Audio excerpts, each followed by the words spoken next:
하나님 아버지, 은혜와 사랑에 감사드립니다. 우리 같은 죄인들을 사랑하셔서 예수님을 통해서 구원을 하여 주시고 성령으로 새롭게 하셔서 오늘 또 하나님을 아버지라 부르며 기도할 수 있게 하시니 감사합니다. 주님께서 주신 사랑을 힘입어 오늘 하루도 하나님을 사랑하고 이웃을 사랑하는 삶으로 나아가게 하여 주시고 주님께 영광 돌리는 삶이 되게 하여 주옵소서.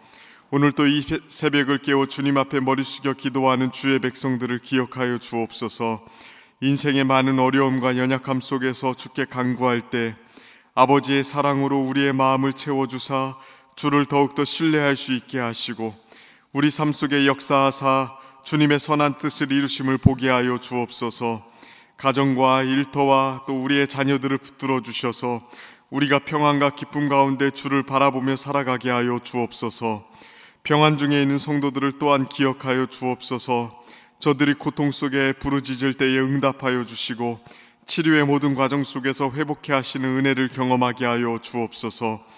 주님의 몸된 교회를 붙들어 주옵소서. 교회가 주의 은혜 안에 더욱더 견고해지게 하여 주옵소서. 늘 복음의 생명력으로 충만한 교회가 되게 하시고 진리 가운데 각 사람의 마음이 굳건한 교회가 되게 하셔서 이 마지막 시대에 주님을 영화롭게 하는 사역들을 감당하게 하여 주옵소서. 특별히 우리 교회 다음 세대와 청년들과 젊은 부부들을 기억하여 주사 저들이 주님을 깊이 만나게 하시고 다니엘과 같이 이 시대에 주께 쓰임받는 자들 되게 하여 주옵소서. 이 나라를 또한 기억하여 주옵소서.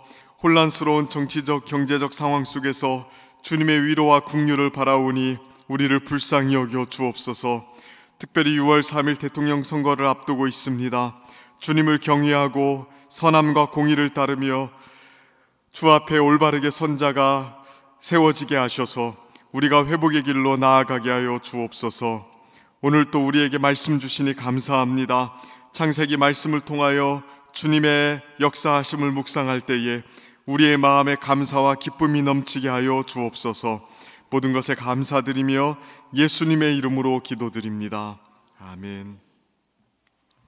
오늘 하나님께서 우리에게 주시는 말씀 함께 보겠습니다. 창세기 9장 18절부터 29절까지 말씀입니다. 창세기 9장 18절부터 29절까지 말씀입니다.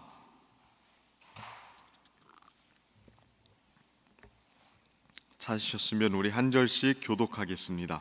제가 먼저 읽겠습니다. 방주에서 나온 노아의 아들들은 셈과 함과 야벳이며 함은 가나안의 아버지라. 노아의 이 세 아들로부터 사람들이 온 땅에 퍼지니라. 노아가 농사를 시작하여 포도나무를 심었더니 그 장막 안에서 벌거벗은지라. 가나안의 아버지 함이 그의 아버지의 하체를 보고 밖으로 나가서 그의 두 형제에게 알림해 자기들의 어깨에 메고 뒷걸음쳐 들어가서 그들의 아버지의 하체를 덮었으며 그들이 얼굴을 돌이키고 그들의 아버지의 하체를 보지 아니하였더라. 노아가 술이 깨어 그의 작은 아들이 자기에게 행한 일을 알고 저주를 받아 그의 형제의 종이 되기를 원하노라 하고 또 이르되 셈의 하나님 여호와를 찬송하리로다. 가나안은 셈의 종이 되고 하나님이 야벳을 창대하게 하사 셈의 장막에 거하게 하시고 가나안은 그의 종이 되게 하시기를 원하노라 하였더라. 홍수 후에 노아가 350년을 살았고 그의 나이가 950세가 되어 죽었더라. 아멘. 오늘도 이 새벽에 주님의 은혜를 사모하며 나온 우리 성도님들께 하나님께서 기도할 때 역사하시고 또 말씀으로 응답해 주시기를 축복합니다. 오늘 본문은 방주에서 노아의 가족들이 나온 이후에 그의 가정에서 일어난 일 하나를 보여주고 있습니다. 노아의 아들들은 3명이었죠. 이름이 셈과 함과 야벳입니다.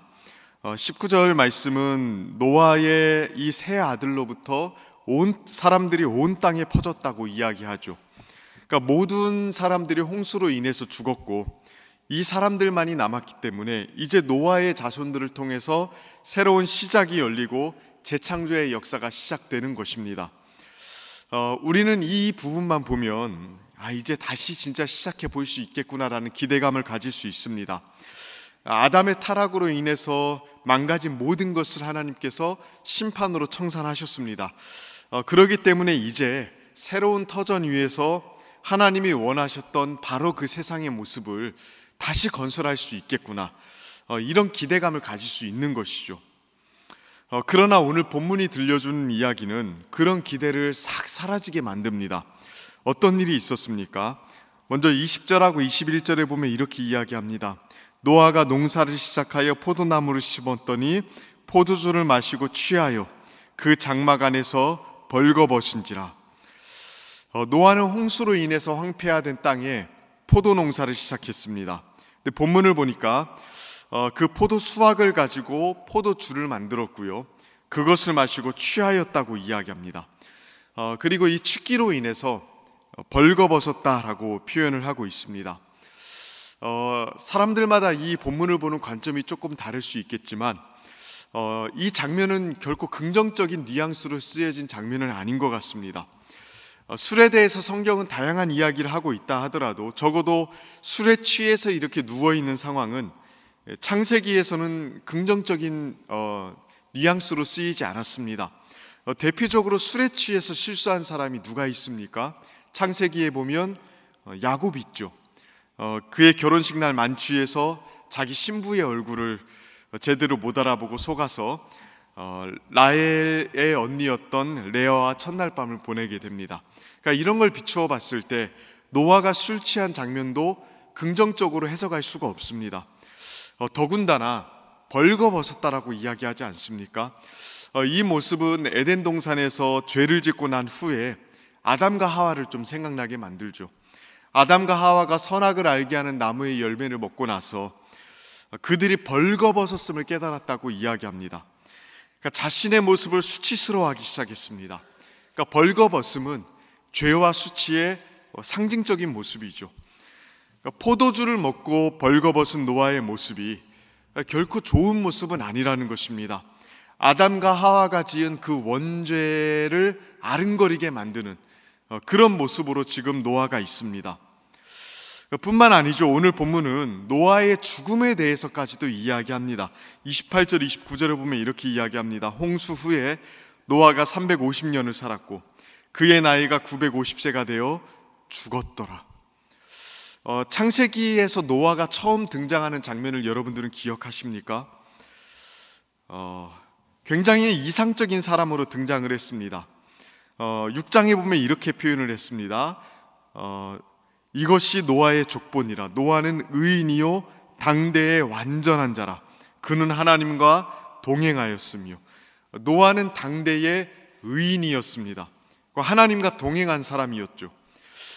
이 구절은 꽤 가슴 뛰는 구절 중에 하나였습니다. 왜냐하면 노아의 조상 중에 하나님과 동행함으로 죽음을 보지 않았던 사람이 한 명 있었죠.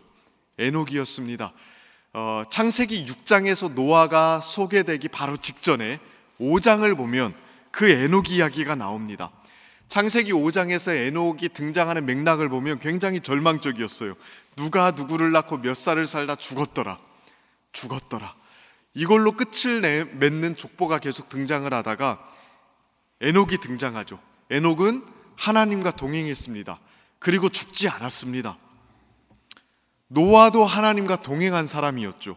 그러니까 노아는 어떻게 보면 에녹과 동일한 조건을 가진 사람이었습니다. 그래서 노아가 하나님과 동행했다고 표현된 구절만 보면 좀 소망을 가질 수 있는 거죠. 야, 노아도 혹시 에녹처럼 죽지 않을란가? 그러나 노아는 죽었다고 이야기합니다. 그러니까 하나님께 은혜를 입어 온 세상을 다시 재창조할 사명을 가졌던 노아도 죽었습니다. 그러니까 이러한 모습을 통해서 우리가 결론 지을 수 있는 것이 무엇입니까? 바뀐 게 없다는 거죠. 죄와 죽음 여전히 남아있다는 것을 우리는 확인하게 됩니다. 홍수의 심판으로 인해서 달라진 것이 무엇입니까? 사람은 여전히 죄인의 모습을 하고 있고요, 여전히 죽습니다. 하나님과 동행했던 노아도 죽음의 운명을 벗어나지 못했습니다. 여전히 죽습니다. 그러니까 달라진 것이 없습니다. 그러니까 우리는 이 본문을 보면서 분명히 깨닫죠. 심판이라는 것은 결국에는 죄를 이기지 못했구나. 심판만으로는 결코 사람의 죄성이 바뀌지 않았고 사람의 죽을 운명도 바뀌지 않았다는 것, 또 세상도 역시나 바뀌지 않을 것이라는 것, 이것을 우리는 볼 수가 있습니다. 홍수 사건은 이 점을 분명히 보여주는 것입니다. 사람의 죄악된 본성, 사람의 죽을 운명은 단순히 죄를 처단하는 이 심판만으로는 바뀌지 않는 것이죠. 진짜 사람을 변화시키고 세상을 살릴 수 있는 것은 심판이 아닙니다. 심판은 심판 나름대로 하나님의 공의로운 영광을 드러냅니다. 그러나 우리를 살리고 생명으로 인도하는 건 심판이 아니라 주님의 은혜와 사랑입니다. 이것은 우리 자신들만 봐도 명확하지 않습니까? 우리가 변화되어 새 사람이 된 이유가 무엇입니까? 하나님의 심판이 무서워서 새 사람이 되었습니까? 그렇지 않죠. 사람이 얼마나 완고한지요, 심판이 아무리 무서워도 심판받아 죽을지언정 자신을 선하게 바꾸려고 하지 않는 게 사람의 모습입니다. 그게 죄인의 완고함이죠. 그러나 하나님의 은혜와 사랑만이 우리를 새롭게 만듭니다. 하나님의 은혜만이 우리를 변화시키죠. 하나님의 사랑만이 세상을 바꾸게 만들죠.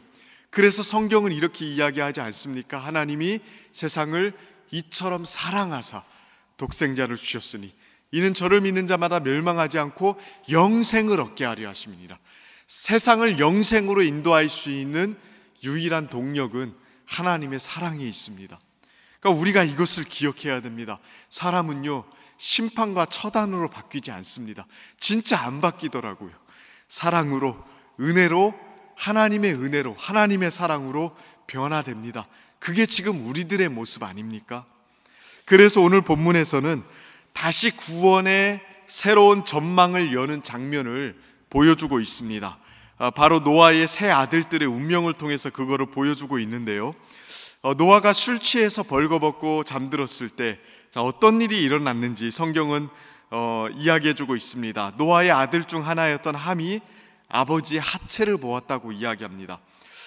단순히 그냥 눈으로 쓱 봤다는 그런 의미보다도 자신의 아버지를 모욕했던 것 같습니다. 그러나 그 다른 두 아들이었던 함과 야벳은, 셈과 야벳은 어떻게 했습니까?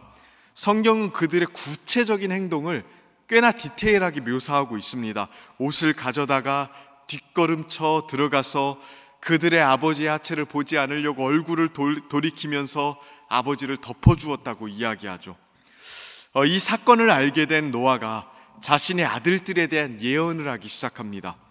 25절부터 27절 말씀인데, 정확하게는 함의 자녀였던 가나안에게 저주를 내립니다. 그의 형제들의 종이 되게 해달라고 저주를 내리죠. 그리고 셈에게는 축복을 하는데 뭐라고 축복을 합니까? 셈의 하나님 여호와를 찬송하리로다. 하나님을 셈의 하나님이라고 부릅니다. 그리고 함께 선한 일을 도왔던 야벳은 셈의 장막에 거하게 해달라고 예언을 하죠.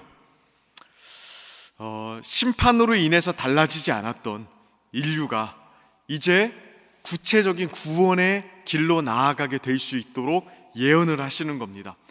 이 자녀들의 행동 하나로 자녀들의 자손들의 모든 운명을 결정짓는 게 우리로서는 조금 이해가 안 될 수 있지만, 하나님께서는 이 사건을 통해서 자신의 구원을 어떻게 앞으로 역사 속에 열어가실지를 예언해 주셨던 것입니다. 심판으로 인해서 변하지 않았던 인간의 본성, 바뀔 수 없었던 죽음의 운명을 다시 바꾸고자 구원의 문을 여는 장면을 보여주고 계십니다. 심지어 야벳의 자손들이 셈의 장막에 거한다고 이야기함으로써 이방인의 구원까지도 열어주시는 장면을 보게 되죠. 이 구원의 은혜로 하나님께서는 자신의 백성들을 창조하시고 세상을 치료하기를 원하셨습니다. 심판이 아니라 은혜로 말입니다. 그리고 이 은혜로 인해서 지금 우리가 이 땅에 서 있는 거 아닙니까? 지금 이 은혜의 자리에 있을 수 있는 것은 하나님께서 심판으로 세상을 끝내버리시지 않았고 다시 구원의 문을 죄인들에게 열어주셨기 때문에 우리가 이 자리에 있는 것입니다. 그리고 이 은혜에 힘입어 세상을 변화시키고 재창조할 사명을 우리가 가지고 이 자리에 서 있는 것이죠. 오늘 또 이 은혜에 힘입어 우리가 하나님 앞에 서 있음을 깨닫고 감사함과 기쁨으로 세상을 치료해 나가는 주역들이 되기를 주님의 이름으로 축복합니다. 그리고 변하지 않은 우리 죄인들, 또 바뀔 수 없었던 죽음의 운명을 다시 구원으로 변화시키셨던 주님의 은혜를 다시금 찬양하는 하루가 되기를 주님의 이름으로 축원하고 축복합니다. 우리 이 시간 함께 같이 기도하며 나아가겠습니다. 우리 이 시간 기도할 때에 심판으로 바뀌지 않는 우리 같은 죄인들 하나님께서 포기하지 않으시고 다시 구원의 은혜를 베풀어 주셨고, 또 사랑으로 다시금 인류가 되살고 또 세상이 치료되는 그 길을 열어주셨습니다. 오늘 또 우리에게 베풀어 주신 은혜를 다시 한번 기억하면서 하나님의 은혜를 찬양하는 하루가 되기를 소망하며 기도했으면 좋겠고, 또한 우리가 이 사랑을 가지고 다른 사람을 사랑하고 또 세상을 치료해 나가는 그 사명을 감당하는 하루가 될 수 있도록 기도해 주시기를 바랍니다. 또 교회를 위해서 기도해 주십시오. 주님의 몸된 교회가 주의 은혜 안에 더욱더 든든히 세워질 수 있도록, 또 6월 22일에 있는 전도 축제를 위해서 기도해 주시고, 그 전도 집회를 통해서 우리가 많은 영혼들을 구원할 수 있도록, 또 평소에 구원하고자 기도했던, 전도하고자 기도했던 우리 가족들이 이번 기회를 통해서 다시 예수님 품으로 돌아오는 은혜의 시간이 될 수 있도록 기도해 주십시오. 또 교회가 늘 주님의 복음의 생명 안에 가득 채워지고 또 생명을 살리는 그 사역들을 잘 감당할 수 있도록 기도해 주시길 바랍니다. 나라와 민족을 위해서 기도해 주시고 또 한국 교회를 위해서 기도해 주시되, 특별히 6월 3일에 있을 대통령 선거를 위해서 하나님께서 기뻐하시는 사람이 세워지고, 또 그 대통령을 통해서 이 나라의 다시금 회복과 위로와 치료가 임하게 해달라고 기도해 주시기를 바랍니다. 우리 이러한 기도 제목 붙들고 기도할 때 우리 주여 한번 간절하게 부르짖으며 함께 같이 나아갑니다. 주여, 살아계신 하나님 아버지, 은혜와 사랑을 감사합니다. 주의 긍휼과 도우심과 능력을 의지하며 주님 나아갑니다. 죄와 죽음 속에서 하나님 벗어날 수 없는 하나님 그 굴레 속에 살아갈 수밖에 없는 우리를 하나님 다시금 붙들어 주시고 다시금 구원해 주시기로 작정하시고 그 구원의 문을 열어가시는 주님의 은혜를 저희가 생각해 보았습니다. 오늘 또 그 은혜를 찬양하며 기뻐하며 감사하며 살아가기를 원합니다. 또한 하나님 그 사랑에 힘입어 우리도 심판이 아니라 사랑을, 하나님 회복의 은혜를 갈구하며 나아갈 수 있도록 주님 도와주시옵소서. 우리가 날마다 주의 사랑에 기대어 회복되게 하시고 그 사랑에 힘입어 세상을 치유하고 이웃을 사랑하는 삶으로 나아갈 수 있도록 주님 은혜를 내려주시고 주님 붙들어 주시옵소서. 오늘 또 하나님 아버지, 주님 은혜 가운데 나아갑니다. 주님의 몸된 교회를 기억하여 주사 생명과 능력으로 가득 찬 교회가 되게 하시고 무엇보다 진리 안에 견고하게 선 교회가 되게 하여 주옵소서. 하나님, 나아가는 길이 진리의 지침과 말씀을 따라 나아가는 교회가 되게 하셔서 주님 앞에 올바르게 쓰임받고 세워지는 교회가 되게 하여 주옵소서. 6월 22일 하나님 전도 축제를 하나님 우리가 놓고 기도하고 있습니다. 또 하나님 전도 대상자를 작정하며 가슴에 품고 기도하고 있습니다. 하나님 아버지, 이번 기회를 통하여 많은 영혼들이 주께 돌아오게 하시되 특별히 우리 가족들 구원하는 복된 기간들이 될 수 있도록 주의 은혜 베풀어 주시고 역사하여 주시옵소서. 오늘 또 하나님 아버지 은혜 베풀어 주시옵소서. 나라와 민족을 기억하여 주시고 한국교회가 주님 은혜 안에 굳건하게 서게 하여 주옵소서. 특별히 하나님 아버지 6월 3일 대통령 선거를 앞두고 있습니다. 하나님 아버지, 정치적 혼란과 경제적인 어려움 속에 있는 또 사회문화적인 여러가지 충돌 속에 있는 하나님 이 나라를 붙들어 주셔서 하나님 다시금 통합의 길로 회복의 길로 나아가게 하시고 하나님 주를 경외하고 주를 두려워하는 사람이 하나님 세워지게 하여 주옵소서. 그리하여 하나님 아버지 이 나라의 위로와 회복의 은혜가 다시금 임할 수 있도록 주님 도와주시옵소서. 매주 수요일은 특별히 우리 교회에 주신 다음 세대 또 모든 자녀들과 교육부서들을 위해서 기도하는 날입니다. 이 시간 기도하실 때 우리 자녀들마다 살아계신 하나님, 인생의 주인 되신 하나님을 만나게 하여 주옵소서. 우리 자녀들을 다음 세대를 이끌어갈 하늘의 지도자들로 사용하여 주옵소서. 우리 교회 모든 교육부서들을 살려주시사 은혜 충만하게 하여 주옵소서. 교육부서를 섬기는 모든 사역자들과 교사들마다 성령으로 충만하게 하시고 삶의 은혜를 주옵소서. 이러한 기도 제목들로 기도해 주시고 계속해서 담임 목사님을 위해서 기도해 주시고 함께 동역하시는 장로님들과 교역자들이 사랑으로 하나 되어 온 교회가 성령으로 충만한 가운데 부흥의 역사를 이루게 해달라고 기도해 주시길 바랍니다. 다음 세대 자녀들과 교육부서들을 위해 합심으로 기도하신 후에는 자유롭게 기도하시면 되겠습니다. 이 시간 기도하실 때 먼저 저를 따라해 주시기를 바랍니다. 주여 우리 자녀를 살려 주옵소서. 주여 우리 자녀를 살려 주옵소서. 우리 주여 한번 간절하게 부르시며 기도합니다. 주여 살아계신 하나님 아버지, 오늘도 하나님 우리 자녀들을 살려주시고 회복시키실 주의 은혜를 기대하며 나아갑니다.